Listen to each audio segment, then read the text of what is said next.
अस्सलामुअलैकुम वरहमतुल्लाहि वबरकातुहू। बिस्मिल्लाहिर्रहमानिर्रहीम। आज हम बात करेंगे सी सेक्शन के दरमियान कितना वक्फ़ा रखना चाहिए आप लोगों को, जो कि आपकी सेहत के लिए, बच्चे की सेहत के लिए और नेक्स्ट बेबी जो आपने प्लान करना है उसके लिए सेव हो।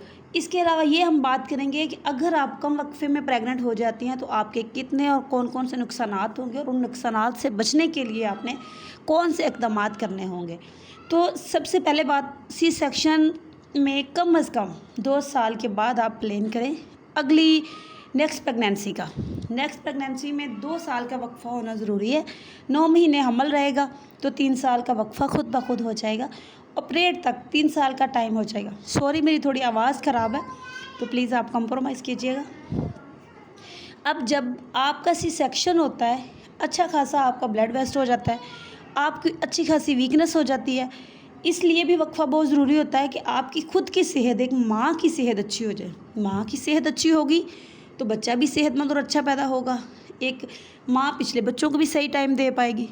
अब एक ऑपरेट हुआ है, उसको हील होने में कितना टाइम लगता है? उसको एक ऑपरेट का ज़ख़म ठीक होने में कम से कम 1 साल का टाइम लगता है। 1 साल में 80% तक एक स्कार जो कि ऑपरेशन का कट होता है वो 80% तक हील होगा। अगले 1 साल में तकरीबन 100% ऑलमोस्ट ठीक हो जाता है। अगर आपका वक्फ़ा अच्छा होगा तो समझ लें कि आपकी प्रेगनेंसी स्मूथ हो जाएगी, आपकी नॉर्मल डिलीवरी के चांस बढ़ जाएंगे, आप एक्टिव रहेंगे, आपका बेबी हेल्दी होगा।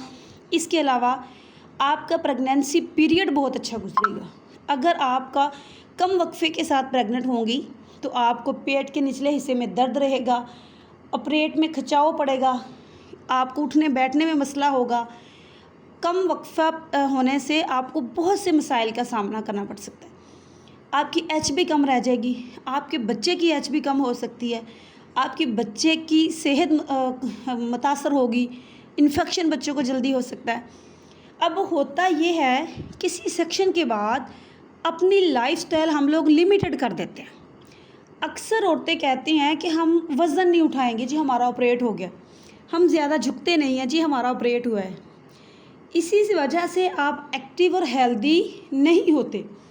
आपका जो ऑपरेट है वो भी हेल्दी नहीं होता बिल्कुल ठीक।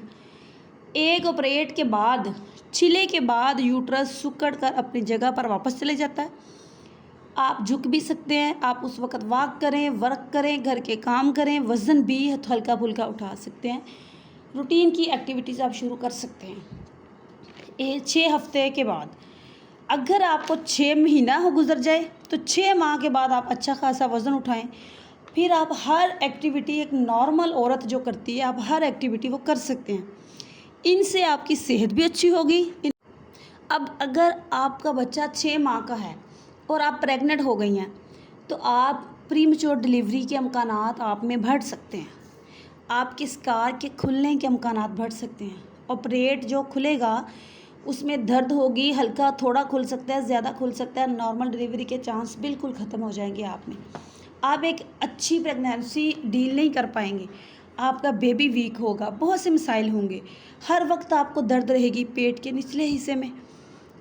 इसके अलावा अगर खुदा ना खास्ता हम बात करते हैं कि एक बच्चा अल्लाह ना करे फौत हो गया है या कुछ भी उसके तरह इस तरह का मामला हो गया है कि आप ना अगली प्रेगनेंसी जल्दी प्लान करना चाह रहे हैं, तो आपको क्या करना है? तो आप कम से कम 1 साल का वक्फ़ा फिर भी आपके लिए ज़रूरी है। वो इसलिए, चलो 80% तो आपका स्कार हील हो गया होगा ना। अब एक बात आपने हमेशा याद रखनी है सी सेक्शन वाली औरतों के लिए, जब यूट्रस में बच्चा आ जाता है, जैसा कि आपको हमल हो जाता है, तो उसी दिन से आपकी स्कार की हीलिंग ख़त्म हो जाती है। फिर सारा ब्लड फ्लो जो बच्चे की तरफ हो जाता है, बाज़-औक़ात स्कार वीक हो जाता है और ज़्यादा पहले से कमज़ोर होना शुरू हो जाता है ऑपरेट। तो अपनी यूट्रस को सी सेक्शन के बाद कम से कम 2 मंथ का रेस्ट दें और इसके बाद अपना लाइफस्टाइल अच्छा रखें, लाइफस्टाइल अच्छी खुराक इस्तेमाल करें, रोज़मर्रा की एक्टिविटी शुरू रख के दें, ताकि आपको, आपकी बॉडी को पता ही ना हो कि ऑपरेट हुआ या नहीं हुआ। अगर आप अपनी बॉडी को मुसलसल रेस्ट पे रखेंगे कि ऑपरेट हुआ है तो फिर आपको बहुत से मसाइल हो सकते हैं। 2 माह के बाद आप सारे काम शुरू करें, खुराक अपने अच्छी रखनी है, आयरन कैल्शियम सप्लीमेंट ज़रूर लेना है, दूध डेली पीना है, अंडा खाना है अगर बीपी हाई नहीं होता तो। अगर बीपी हाई होता तो फिर आप वाइट एग खाएंगे, फिर आप पूरा एग इस्तेमाल नहीं करेंगे। शहद का इस्तेमाल करें, खजूर का इस्तेमाल करें, फ्रूट्स का इस्तेमाल करें, ड्राई फ्रूट इस्तेमाल करें, मक्खन घी इस्तेमाल करें, हर अच्छी खुराक इस्तेमाल करें ताकि आपकी बॉडी, अगर आप नेक्स्ट बेबी पैदा करना है तो आपकी बॉडी का पिछला जो है सीन ऑपरेट वाला बिल्कुल आपको पता ही ना हो कि पिछली बार मेरा ऑपरेट हुआ है, इस तरह आप बच्चे पैदा करें। तो ये आपके लिए आसानी है, तो बहुत इजी है, अगर हम कोशिश करें तो हम कर सकते हैं। इसके लिए हमारी आने वाली नस्ल भी, हमारी जो माएँ हैं जो बच्चे संभालेंगी उनकी भी सेहत अच्छी रहेगी, हमारे बच्चों की सेहत भी अच्छी रहेगी और एक घर में खुशहाली भी होगी।